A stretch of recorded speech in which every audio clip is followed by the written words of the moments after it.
Hi students, welcome to Comworld with SKS. കഴിഞ്ഞ ദിവസം നമ്മൾ പാർട്ട്ണർഷിപ്പ് ബേസിക് കൺസെപ്റ്റ്സിനെ കുറിച്ച് പഠിച്ചു.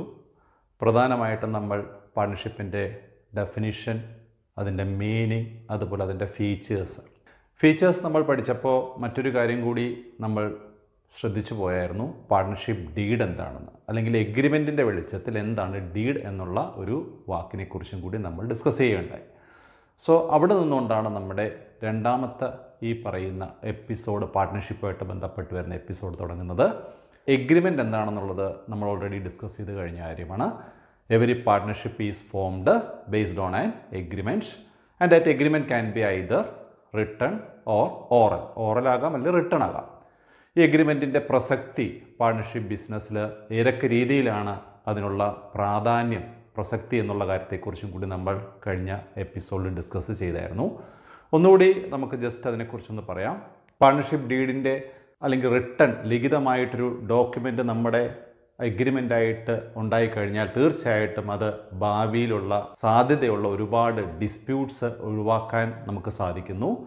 ഒരു പീസ്ഫുള്ളായിട്ടുള്ള, സമാധാനമായിട്ടുള്ള ഒരു അന്തരീക്ഷം പാർട്ട്ണർഷിപ്പ് ബിസിനസ്സിൽ നിലനിർത്തി കൊണ്ടുപോകാനായിട്ടും തീർച്ചയായിട്ടും ഈ പാർട്ട്ണർഷിപ്പ് ഡീഡ് തീർച്ചയായിട്ടും സഹായിക്കുന്നു. അതിന് പറയുന്ന മറ്റൊരു ടേം കൂടിയുണ്ട്, ആർട്ടിക്കിൾസ് ഓഫ് പാർട്ട്ണർഷിപ്പ് എന്നും പറയാം. സോ അതുപോലെ തന്നെ ഓരോ പാർട്ട്നേഴ്സിൻ്റെയും ഡ്യൂട്ടീസ് അഥവാ റെസ്പോൺസിബിലിറ്റീസ് അല്ലെങ്കിൽ ലയബിലിറ്റീസിനെ കുറിച്ച് ഒരു ഓർമ്മപ്പെടുത്തൽ കൂടിയായിട്ട് നമുക്ക് ഈ പാർട്ട്ണർഷിപ്പ് ഡീഡിനെ വിശേഷിപ്പിക്കാം. ലിഖിതമായിട്ട് ഇത്തരം കാര്യങ്ങളെക്കുറിച്ച് മുൻകൂർ അവർ എഴുതി തയ്യാറാക്കി വെച്ചിട്ടുണ്ടെങ്കിൽ തീർച്ചയായിട്ടും ഭാവിയിൽ പാർട്ട്ണർഷിപ്പിൻ്റെ യാത്രയിൽ തീർച്ചയായിട്ടും ഇവർക്ക് സ്വന്തം ഡ്യൂട്ടിയെക്കുറിച്ചും റെസ്പോൺസിബിലിറ്റിയെക്കുറിച്ചും അവർ ഏറ്റെടുക്കേണ്ടി വരുന്ന ലയബിലിറ്റിയെക്കുറിച്ചുമെല്ലാം ഒരു വ്യക്തമായിട്ടൊരു ധാരണ തീർച്ചയായിട്ടും ഉണ്ടാകും. തെറ്റിദ്ധാരണകൾ ഒഴിവാക്കാൻ സാധിക്കുന്നു, ഭാവിയിലെ തർക്കങ്ങൾ പരിഹരിക്കാൻ സാധിക്കുന്നു. അല്ലെങ്കിൽ നമ്മുടെ പറഞ്ഞൊരു അഭിപ്രായ വ്യത്യാസങ്ങൾ വന്നാലും ഈ പറയുന്ന പാർട്ട്ണർഷിപ്പ് ഡീഡ് അവിടെയെല്ലാം പരിഹാരം കാണാൻ തീർച്ചയായിട്ടും ഒരു സുപ്രധാന ഡോക്യുമെൻ്റാണ്. ഇനി കേസ് അല്ലെങ്കിൽ ഡിസ്പ്യൂട്ട്സ് നമുക്ക് കോടതി വരെ എത്തിക്കഴിഞ്ഞാൽ ആ തർക്കത്തിന് പരിഹാരം എന്നോണം അവിടെ ഹാജരാക്കാൻ കഴിയുന്ന ഒരു വിലപ്പെട്ട തെളിവായിട്ട് അല്ലെങ്കിൽ ഡോക്യുമെൻ്റായിട്ടും ഈ പറയുന്ന പാർട്ട്ണർഷിപ്പ് ഡീഡിനെ നമുക്ക് വിശേഷിപ്പിക്കാം. അപ്പോൾ ഇന്ന് നമ്മൾ ഡിസ്കസ് ചെയ്യാൻ പോകുന്ന ഈ ടോപ്പിക് എന്ന് പറയുന്നത്, പാർട്ട്ണർഷിപ്പ് ഡീഡിൽ ചില കാര്യങ്ങളെക്കുറിച്ച് മുൻകൂറായിട്ട് ഇവർ പ്രതിപാദിച്ചിട്ടില്ല എങ്കിൽ അത്തരം സാഹചര്യങ്ങളിൽ ഏത് രീതിയിലാണ് നമ്മൾ ചില കാര്യങ്ങളെ നമ്മൾ ഡീൽ ചെയ്യുന്നത് അല്ലെങ്കിൽ കൈകാര്യം ചെയ്യുന്നത്, ആ സാഹചര്യം നമ്മൾ എങ്ങനെ പ്രവർത്തിക്കേണ്ടി വരുന്നു, എന്ത് തീരുമാനത്തിൻ്റെ അടിസ്ഥാനത്തിലാണ് നമ്മൾ പാർട്ട്ണർഷിപ്പ് അക്കൗണ്ട്സ് മെയിൻറ്റെയിൻ ചെയ്ത് പോകേണ്ടത് തുടങ്ങിയ കാര്യങ്ങളെക്കുറിച്ചാണ്. അപ്പോൾ ഇവിടെ നമ്മളിന്ന് ഡിസ്കസ് ചെയ്യാൻ പോകുന്ന ടോപ്പിക് എന്ന് പറയുന്നത്, what are the rules applicable in the absence of partnership deed. So rule എന്താണെന്നുള്ളതിനെക്കുറിച്ച് നമ്മൾ പറഞ്ഞു കഴിഞ്ഞു. ഓൾറെഡി നമ്മൾ പറഞ്ഞു, നമ്മുടെ പാർട്ട്ണർഷിപ്പ് എന്ന് പറയുന്ന ബിസിനസ് സംവിധാനത്തെ നിയന്ത്രിക്കുന്ന ഒരു നിയമ സംഹിതയാണ് ഇന്ത്യൻ പാർട്ട്ണർഷിപ്പ് ആക്ട് ഓഫ് 1932. അപ്പോൾ ആ നിയമം തന്നെയാണ് ഇവിടെയും നമ്മൾ പ്രസക്തിയോടുകൂടി, പ്രാധാന്യത്തോടുകൂടി നമ്മൾ ഫോളോ ചെയ്യണം.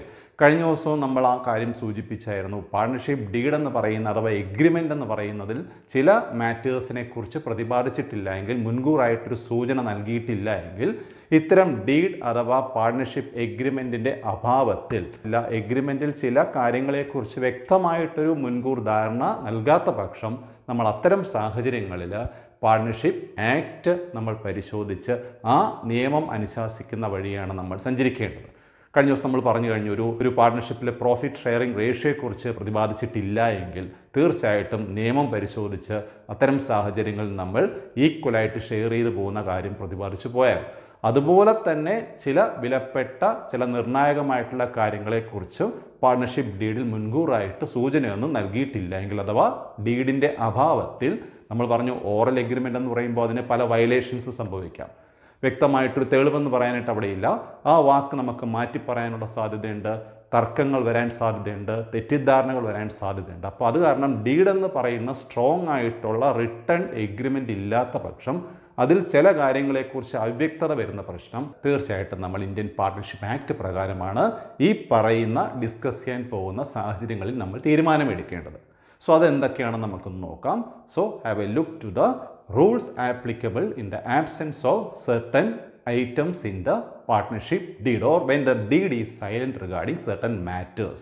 ചില കേസുകൾ അല്ലെങ്കിൽ ചില സാഹചര്യത്തിൽ ചില സുപ്രധാനമായിട്ടുള്ള കാര്യങ്ങൾ നമ്മൾ തീരുമാനം കൈക്കൊള്ളേണ്ട വേളയിൽ ഈ പറയുന്ന ഡീഡ് അല്ലെങ്കിൽ ഡീഡ് ഇല്ലാത്ത പക്ഷമോ നമ്മൾ ഇന്ത്യൻ പാർട്ട്ണർഷിപ്പ് ആക്ട് ഓഫ് 1932 എന്ന് പറയുന്ന പാർട്ട്ണർഷിപ്പിനെ പ്രധാനമായിട്ടും നിയന്ത്രിക്കുന്ന ആ നിയമവ്യവസ്ഥയിൽ നിന്നുകൊണ്ട് എങ്ങനെയാണ് തീരുമാനങ്ങൾ കൈക്കൊള്ളേണ്ടതാണെന്ന് നമുക്ക് ഒന്ന് നോക്കാം. ഓക്കെ.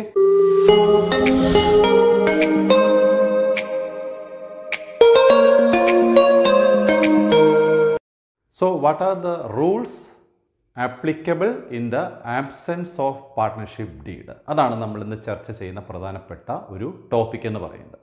അപ്പോൾ അതിൽ എന്തൊക്കെ കാര്യങ്ങളാണ് നമ്മുടെ ഡിസ്കഷൻ്റെ പരിധിയിൽ വരുന്നത്?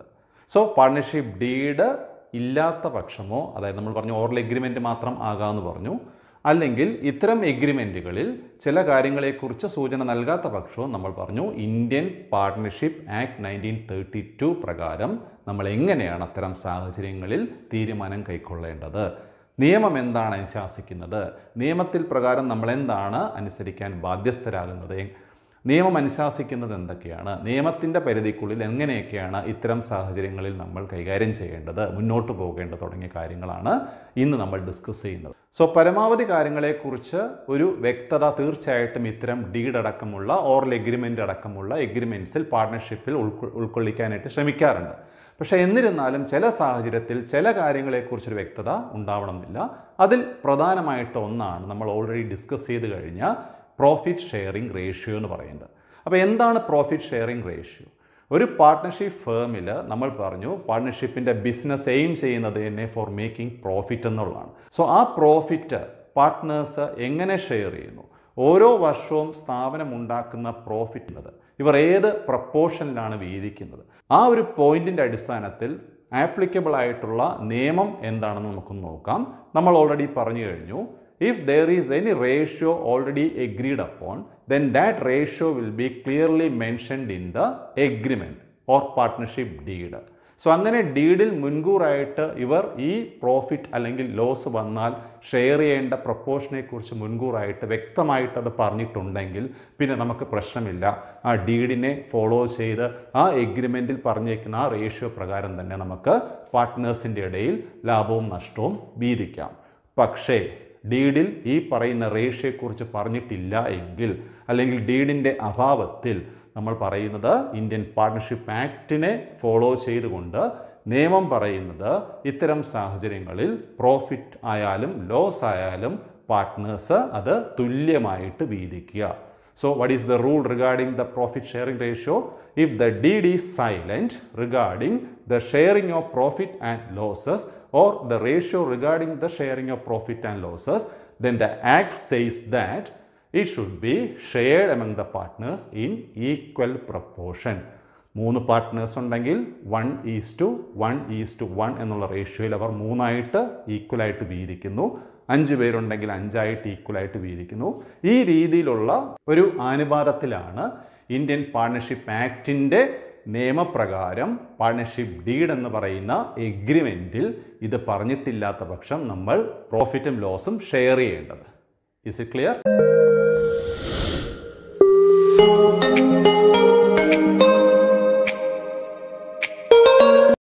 So the second point is regarding interest on capital.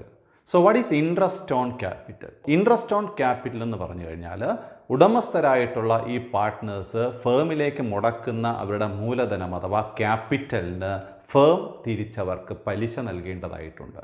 So നമ്മൾ മുടക്കുന്ന ഈ മൂലധനം അഥവാ ക്യാപിറ്റലിന് ഒരു വർഷം കഴിയുന്ന സമയത്ത്, അതായത് ക്ലോസിംഗ് ഡേറ്റിൽ ഫൈനൽ അക്കൗണ്ട്സ് തയ്യാറാക്കുന്ന സമയത്ത് ആ ഒരു വർഷത്തെ ക്യാപിറ്റലിന്മേലുള്ള പലിശയാണ് നമ്മൾ ഇൻട്രസ്റ്റ് ഓൺ ക്യാപിറ്റൽ എന്ന് പറയുന്നത്. അപ്പോൾ തീർച്ചയായിട്ടും ഈ ഇൻട്രസ്റ്റ് ഓൺ ക്യാപിറ്റൽ എന്ന് പറയുന്നത് ഫേം പാർട്ട്നേഴ്സിന് കൊടുക്കേണ്ട ഒരു എമൗണ്ട് ആണ്. So it belongs to an expense to the firm and an income to the partner. So clear ayallo. So what is interest on capital? It is the interest payable by the firm to the partners on the capital contributed by each such partners. Okay, so adine sambandhiച്ച് നമ്മുടെ rate of ഇൻട്രസ്റ്റിനെ കുറിച്ച് അല്ലെങ്കിൽ എത്ര ശതമാനം നിരക്കിലാണ് പലിശ ഒരു വർഷത്തേക്ക് ഇത്തരം ക്യാപിറ്റലിന് പാർട്ട്ണർഷിപ്പ് ഫേം പാർട്ട്നേഴ്സിന് അനുവദിച്ചു കൊടുക്കേണ്ടതിനെ കുറിച്ച് ഒരു വ്യക്തത, ഒരു റേറ്റിനെ കുറിച്ചൊരു ധാരണ മുൻകൂറായിട്ട് ഈ ഡീഡിലോ എഗ്രിമെൻറ്റിലോ പറഞ്ഞിട്ടില്ല എങ്കിൽ ഇന്ത്യൻ പാർട്ണർഷിപ്പ് ആക്ട് അഥവാ നിയമം പറയുന്നത് no such interest should be paid to the partners. So നിയമം എന്താ പറയുന്നത്? ഇത്തരം റേറ്റിനെ കുറിച്ച് മുൻകൂറായിട്ട് എഗ്രിമെൻറ്റിൽ എങ്ങും പറഞ്ഞിട്ടില്ല എങ്കിൽ, സൂചിപ്പിച്ചിട്ടില്ല എങ്കിൽ അഥവാ പ്രതിപാദിച്ചിട്ടില്ല എങ്കിൽ നിയമം പറയുന്നത് അത്തരം സാഹചര്യങ്ങളിൽ ഈ പറയുന്ന ക്യാപിറ്റലിന് യാതൊരുവിധ പലിശയും ഫേം പാർട്ട്നേഴ്സിന് നൽകേണ്ടതില്ല. Is it clear? So no such interest should be payable to the partners on the capital contributed by them if the deed is silent regarding rate of interest on such capital payable on the capital contributed by the partners. Okay.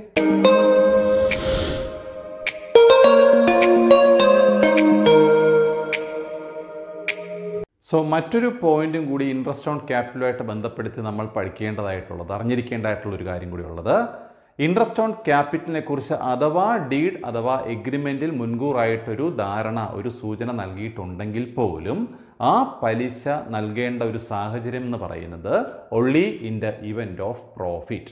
So that means deed അഥവാ നമ്മുടെ എഗ്രിമെൻറ്റിൽ rate of interest be paid on the capital contributed by the partners അതിനെക്കുറിച്ച് വ്യക്തമായിട്ടൊരു ധാരണ നൽകിയിട്ടുണ്ടെങ്കിൽ പോലും കൊടുക്കേണ്ടി വരുന്ന സാഹചര്യം എന്ന് പറയുന്നത് ഫേം ലാഭകരമായിട്ടുള്ള ഒരു നിലയിലാണെങ്കിൽ മാത്രമേ വേണ്ടി വരുന്നുള്ളൂ. So that means when the firm is running at A profit then only such interest on capital is payable to the partners. Clear ആയല്ലോ?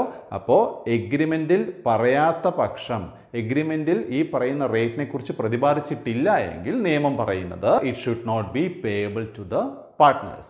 സോ ക്ലിയർ ആയല്ലോ? അപ്പോൾ രണ്ട് പോയിന്റ് ഇതുമായിട്ട് ബന്ധപ്പെട്ട് നമ്മൾ ഓർത്ത് വയ്ക്കുക. ഇൻട്രസ്റ്റ് ഓൺ ക്യാപിറ്റൽ എന്ന് പറയുന്ന റേറ്റിനെ കുറിച്ച് എഗ്രിമെൻറ്റ് അഥവാ ഡീഡിൽ പറഞ്ഞിട്ടില്ല എങ്കിൽ ഇന്ത്യൻ പാർട്ണർഷിപ്പ് ആക്ട് പറയുന്നത് no such interest is payable to the partners capital.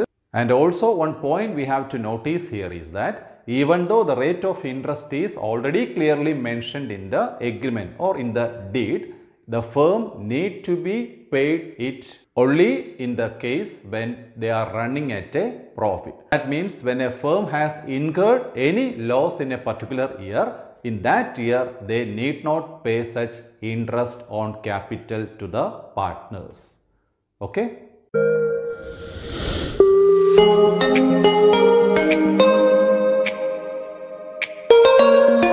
The third point is regarding the interest on drawings. So what is interest on drawings? എന്താണ് interest on drawings എന്ന് പറഞ്ഞാൽ? നമ്മൾ നേരത്തെ ഇൻട്രസ്റ്റ് ഓൺ ക്യാപിറ്റലിനെ കുറിച്ച് പറഞ്ഞു. Drawings എന്താണെന്ന് നിങ്ങൾക്ക് ഓൾറെഡി അറിയാം. വ്യക്തിപരമായിട്ടുള്ള അല്ലെങ്കിൽ സ്വന്തം ആവശ്യത്തിന് വേണ്ടി പാർട്ട്നേഴ്സ് ഫേമിൽ നിന്നും പിൻവലിക്കുന്നത്, അല്ലെങ്കിൽ തുകയായിട്ടോ അസറ്റായിട്ടോ എന്തും ആയിക്കോട്ടെ, ഇവിടെ വ്യക്തിപരമായിട്ടുള്ള ആവശ്യത്തിന് വേണ്ടി ഗുഡ്സോ പണമോ എന്തെങ്കിലും ഇവർ വിഡ്രോ ചെയ്യുകയാണെങ്കിൽ that is categorised as drawings of the partners. So തീർച്ചയായിട്ടും ഒരു ഫേമിനെ സംബന്ധിച്ച് പാർട്ട്നേഴ്സ് പിൻവലിക്കുന്ന ഇത്തരം ഡ്രോയിങ്സിൻ്റെ പരിധിയിൽ വരുന്നതെല്ലാം വ്യക്തിപരമായിട്ടുള്ള ആവശ്യങ്ങൾക്ക് വേണ്ടി, പ്രൈവറ്റ് പർപ്പസിന് വേണ്ടി അവർ പിൻവലിക്കുന്ന ഇത്തരം ഡ്രോയിങ്സിൻ്റെ പരിധിയിൽ വരുന്ന എന്തുമായിക്കോട്ടെ, അത് തീർച്ചയായിട്ടും ഫേമിനെ സംബന്ധിച്ച് പാർട്ട്നേഴ്സിനോടുള്ള ലയബിലിറ്റിയിൽ കുറവ് ചെയ്യാവുന്ന ഒരു ഇനമാണ്. സോ അതുകൊണ്ടാണ് നമ്മൾ ക്യാപിറ്റലിൽ നിന്ന് ഇത്തരം ഡ്രോയിങ്സിനെ ഡിഡക്റ്റ് ചെയ്ത് ബാലൻസ് ഷീറ്റിൻ്റെ ലയബിലിറ്റി കോളത്തിൽ കമ്പ്യൂട്ട് ചെയ്ത് കാണിക്കുന്നത്. സോ ഇവിടെ നമ്മൾ പഠിക്കേണ്ടത് ഇൻട്രസ്റ്റ് ഓൺ ഡ്രോയിങ്സിനെ കുറിച്ചാണ്. So what is interest on drawings എന്ന് പറഞ്ഞാൽ പാർട്ട്നേഴ്സ് പിൻവലിക്കുന്ന ഇത്തരം ഡ്രോയിങ്സിന്മേൽ ഫേം ചാർജ് ചെയ്യുന്ന പലിശയാണ് ഇൻട്രസ്റ്റ് ഓൺ ഡ്രോയിങ്സ് എന്ന് പറയുന്നത്. അപ്പോൾ ഒരു വർഷത്തെ പാർട്ട്നേഴ്സിൻ്റെ ഡ്രോയിങ്സ് കണക്കാക്കി പിൻവലിക്കുന്ന തുകയ്ക്ക് ആ പറയുന്ന എമൗണ്ടിന് ഫേം ഇൻട്രസ്റ്റ് കമ്പ്യൂട്ട് ചെയ്യും. അപ്പോൾ ആ ഇൻട്രസ്റ്റ് എന്ന് പറയുന്നത് ഫേമിന് പാർട്ട്നേഴ്സിൽ നിന്നും ഇങ്ങോട്ട് കിട്ടാനുള്ള ഒരു തുകയാണ്. So that means here the interest on drawings is an income to the firm and an expense to the partners. Clear ആയല്ലോ? സോ ഇൻട്രസ്റ്റ് ഓൺ ക്യാപിറ്റലിൻ്റെ നേരെ ഓപ്പോസിറ്റ് ആയിട്ടാണ് നമ്മൾ ഇൻട്രസ്റ്റ് ഓൺ ഡ്രോയിങ്സിനെ വീക്ഷിക്കേണ്ടത്.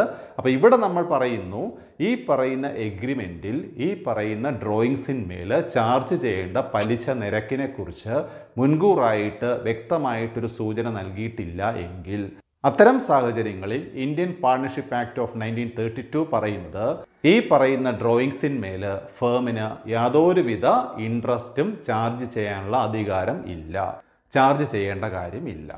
അപ്പോൾ ഇൻട്രസ്റ്റ് ഓൺ ഡ്രോയിങ്സിനെ കുറിച്ച് മുൻകൂറായിട്ട് എഗ്രിമെൻറ്റിൽ എങ്ങും പ്രതിപാദിക്കാത്ത പക്ഷം നിയമം പറയുന്നത് ഇത്തരം പാർട്ട്നേഴ്സ് പിൻവലിക്കപ്പെട്ട തുകയ്ക്ക് അല്ലെങ്കിൽ ഡ്രോയിങ്സിന് ഫേം ഒരു കാരണവശാലും ഇൻട്രസ്റ്റ് ഈടാക്കാൻ പാടില്ല എന്നുള്ളതാണ്. അപ്പോൾ വ്യക്തമായെന്ന് വിചാരിക്കുന്നു. ഇൻട്രസ്റ്റ് ഓൺ ക്യാപിറ്റലിൻ്റെ കേസിലും അതുപോലെ തന്നെ ഇൻട്രസ്റ്റ് ഓൺ ഡ്രോയിങ്സിൻ്റെ കേസിലും റേറ്റിനെ കുറിച്ച് മുൻകൂർ പറഞ്ഞിട്ടില്ല എങ്കിൽ ഇന്ത്യൻ പാർട്ണർഷിപ്പ് ആക്ട് എന്ന് പറയുന്ന ആ സുപ്രധാന നിയമം മുന്നോട്ട് വയ്ക്കുന്ന നിബന്ധന എന്താണെന്ന് മനസ്സിലായല്ലോ. ഈ രണ്ട് സാഹചര്യത്തിലും ഇൻട്രസ്റ്റ് ഓൺ ക്യാപിറ്റൽ അനുവദിക്കേണ്ട ആവശ്യവുമില്ല, ഇൻട്രസ്റ്റ് ഓൺ ഡ്രോയിങ്സ് ചാർജ് ചെയ്യേണ്ട കാര്യവും വരുന്നില്ല. ഓക്കെ.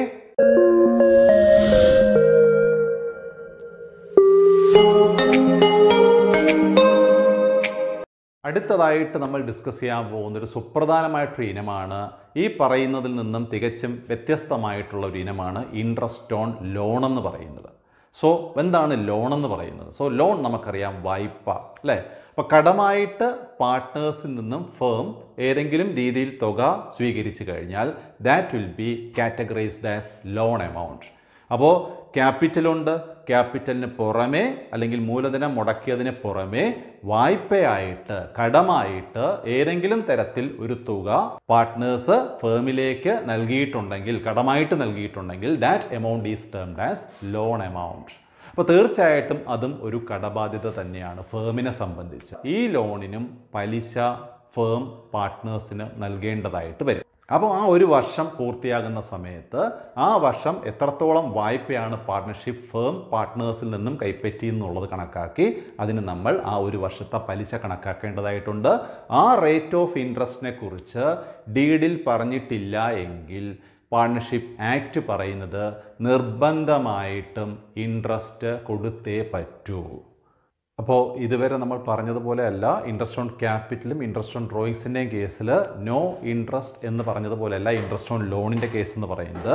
ഇവിടെ പറയുന്നത് ഡീഡിൽ അഥവാ എഗ്രിമെൻറ്റിൽ ഈ ലോണിന്മേൽ കൊടുക്കേണ്ടി വരുന്ന പലിശ നിരക്കിനെ കുറിച്ച് മുൻകൂർ പറഞ്ഞിട്ടില്ല എങ്കിൽ നിയമം പറയുന്നത് നിർബന്ധമായിട്ടും പലിശ കൊടുത്തേ പറ്റൂ, അതും 6% വാർഷിക നിരക്കിൽ.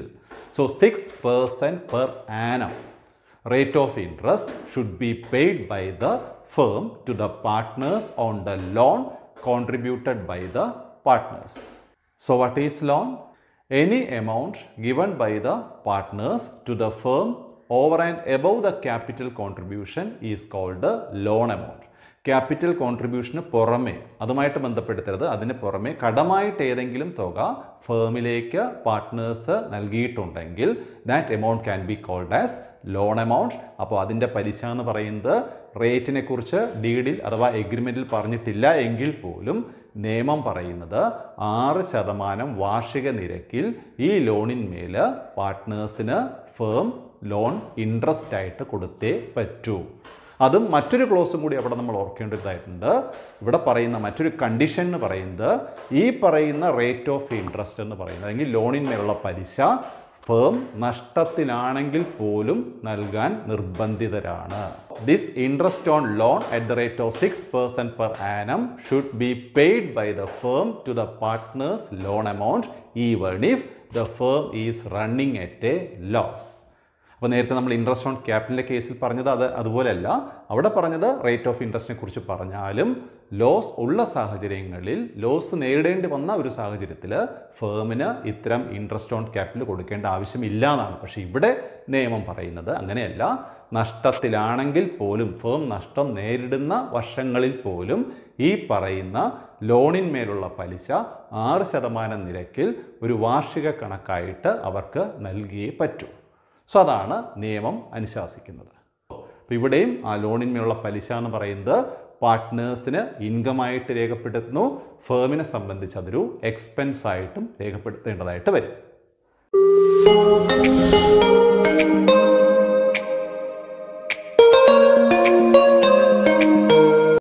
Last item we have to discuss here is regarding the remuneration of partners. So what is remuneration of partners?